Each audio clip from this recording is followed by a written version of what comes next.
Assalamualaikum warahmatullahi wabarakatuh. Nama saya Muhammad Abdul Aziz. Nomor registrasi 160 161 7025. Di sini saya akan menjelaskan pembelajaran renang pertolongan untuk melengkapi tugas akhir renang 3. Oke. Yang pertama, saya akan menjelaskan beberapa cara renang pertolongan atau water rescue.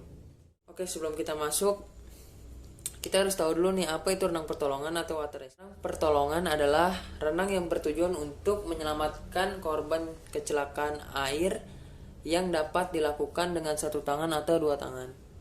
Lalu ada dasar-dasar penyelamatan dalam air. Pertama, melakukan pertolongan secepat mungkin dan melepaskan semua perlengkapan yang dapat menghambat pergerakan di dalam air.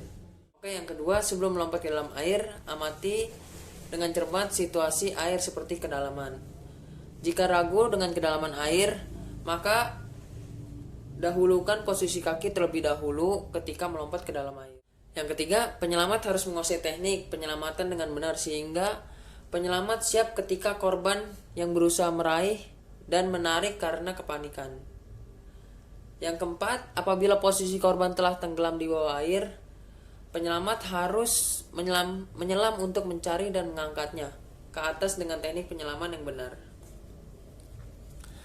Lalu dalam renang pertolongan ada namanya metode RTRGT yang merupakan singkat dari Reach, Throw, Row, Go, and Tow. Pertama itu ada Reach. Metode Reach adalah metode yang paling aman dilakukan oleh penolong.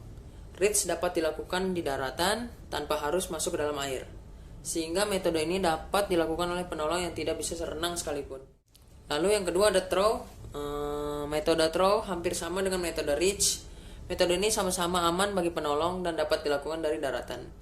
Metode Throw ini dapat dilakukan dengan dua cara, yaitu satu, melempar benda apung yang sudah terikat dengan tali, kemudian menarik korban dengan alat tersebut. Yang kedua, melempar benda yang terapung tanpa menggunakan tali, kemudian membiarkan korban berenang dengan alat apung tersebut menuju ke tepi.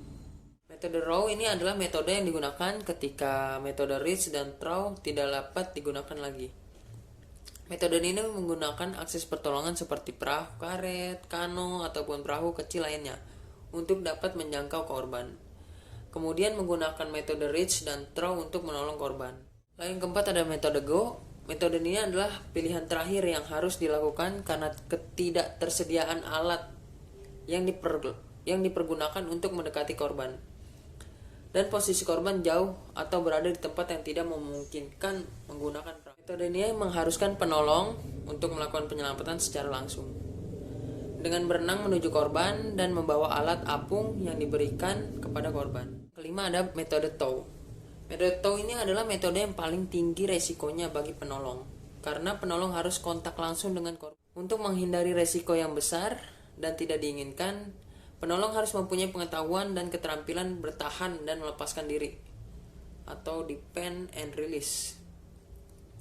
Pada metode ini, penolong berenang menuju korban, kemudian membawa korban ke tempat yang aman dengan melakukan kontak langsung dengan korban. Selanjutnya, saya akan menampilkan video saya, yaitu bagaimana cara renang pertolongan secara langsung di kolam.